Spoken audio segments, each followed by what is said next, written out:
নমস্কার, আপনারা দেখছেন দ্য বর্ধমান এক্সপ্লোর। আজ আমরা চলে এসেছি শক্তিগড় পূর্ব বর্ধমানের জেলার একটি ছোট শহর, যা ল্যাংচা শহর নামে পরিচিত।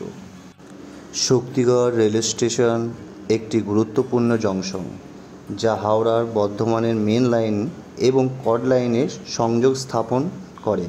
এটি কড থেকে 80 কিলোমিটার দূরত্বে, মেন থেকে 96 কিলোমিটার দূর। 1800 দশকে একটি জনপ্রিয় কাহিনী অনুসারে কৃষ্ণনগরের রাজপরিবারের এক রাজকুমারীর বর্ধমানে পরিবারে বিবাহিত হয়। গর্ভবতী অবস্থায় তিনি একটি বিশেষ মিষ্টির জন্য আকুল হন, যা কৃষ্ণনগরে এক খোড়া ময়রা তৈরি করতেন। সেই ময়রাকে বর্ধমানে আনা হয় এবং তিনি শক্তিগড়ের ব্যবসা শুরু করেন।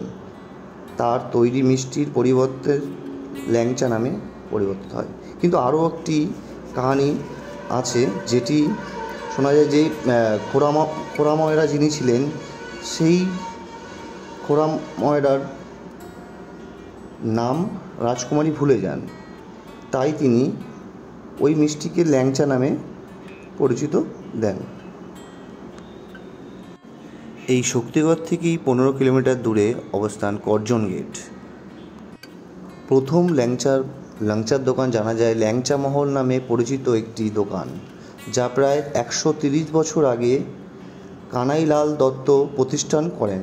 শক্তিগড়ের ল্যাংচার জনপ্রিয়তা বৃদ্ধিতে ভূমিকা পালন করেন তিনি। প্রস্তুতি: